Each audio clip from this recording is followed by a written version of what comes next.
Bakugo has been tense all week. Now that the walls are down, the truth comes out. While Ichiro keeps the ice on your arm, Katsuki finally admits what's been eating at him. Perhaps a difficult case, a ranking drop, or the fear of not being enough. The arguments had started over something stupid. Most of their arguments did. That was the thing about loving two people who were, at their core, made of completely opposite energy. Katsuki all friction and pressure, Ejiro all warmth and pushback. Eventually, the two forces met somewhere, in the middle, and that somewhere was usually the living room, and that middle was usually you. It had started with a missed training session. Ejiro had scheduled something with the squad without checking first, and Katsuki had been waiting at the gym for 40 minutes before he figured out nobody was coming. By the time Ejiro got home, Katsuki had been sitting on the couch for 2 hours. With that stillness, that meant the explosion was already built up and just waiting for a spark. It wasn't that big of a deal, man. You could have just trained solo. I did train solo. That's not the point. Then, what's the point? Because you're acting like I. The point is, you didn't tell me. Katsuki was on his foot now, and when he stood like that, shoulders squared, chin dropped, voice low and cutting, the room got smaller. You made plans, didn't say a word, and left me standing there like an idiot. I forgot. Ijiro's voice was rising now, too, that rare sharpness coming through the usual easy warmth. I'm sorry, okay? It slipped my mind, it happens. Not to me. It doesn't. Well, not everyone is you, Katsuki. You had positioned yourself somewhere between them.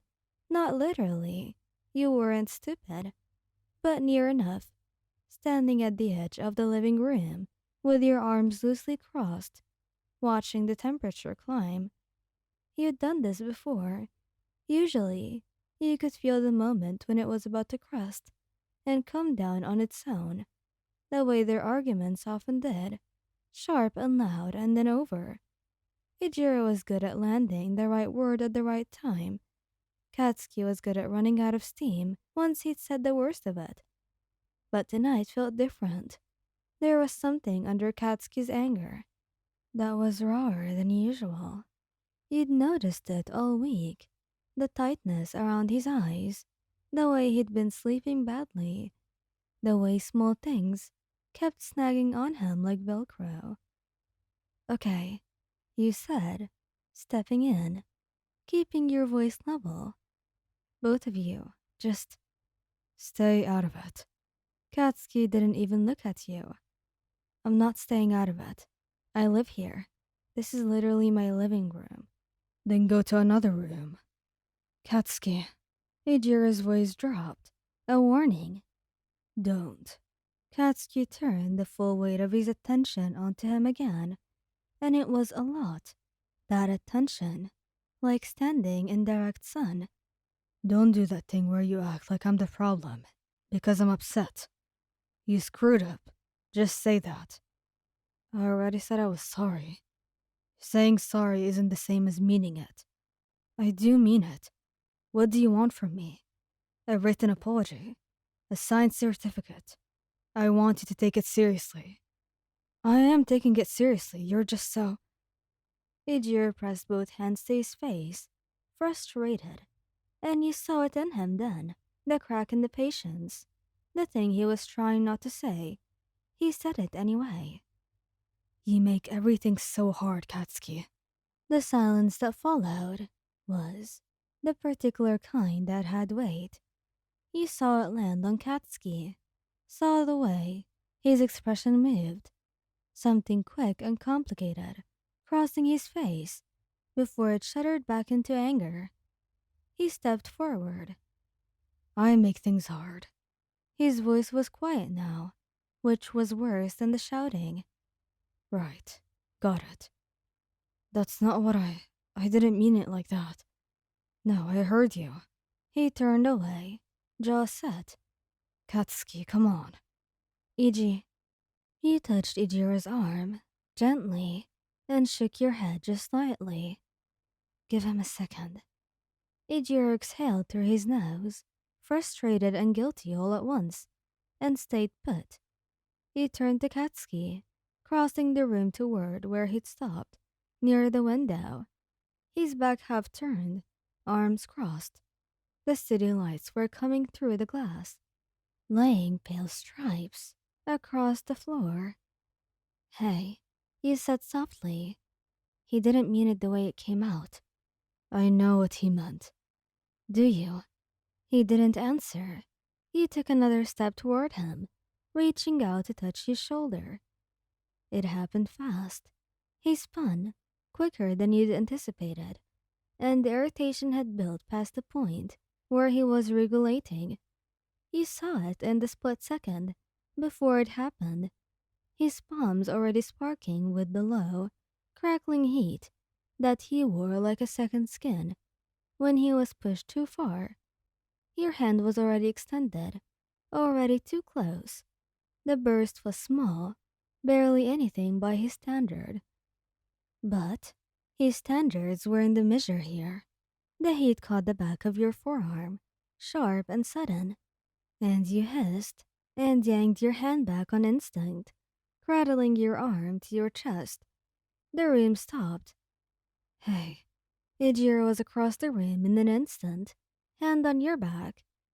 Hey, let me see. I'm fine, he said automatically. You're not. Come here, let me. He was already guiding you toward the couch, already looking at the welt rising red and angry on your forearm, already moving toward the kitchen for ice. Katsuki hadn't moved. He stood by the window and stared at your arm with an expression you had never quite seen on him before.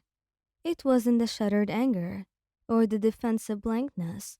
It was something stripped of all of that, open in the way he almost never let himself be, and underneath it, something that looked a lot like horror. I. His voice came out wrong. He stopped. Katsuki. Ijiro came back with ice, wrapped in a cloth, pressed it carefully to your arm, and looked up at him over your head. The fight was gone from his voice entirely. Come sit down. He didn't move for a long time. Then he crossed the room and lowered himself into the chair across from you, elbows on his knees, head dropped forward. He stared at the floor. I didn't see you, he said quietly. I didn't know you were that close. I know, you said. That's not. He stopped again. I lost control. I don't do that. You were already past your limits. Ijiro said quietly. Katsuki looked up at him. Something passed between them. The tail end of the argument. The guilt from both sides. Meeting in the middle. And dissolving. She was still burned. Katsuki said. Yes. Ijiro said simply. No softening it. That was the right call. And you saw Katsuki accept it. The line of his shoulders dropping. He moves from the chair to the couch, sitting beside you, and without a word he took your arm carefully in both hands and looked at it, cataloging the damage he'd done. His thumbs were light at the edges of the burn. I'm sorry, he said, low, direct, unvarnished. You leaned your head against his shoulder. On your other side, Ijiro pressed his mouth briefly to your head, and then reached across you and squeezed Bakugo's shoulder, the way he did when words weren't quite enough, and Katsuki let him. Thank you guys for listening. I hope you like this video. Please don't forget to subscribe, like, and share, and goodbye.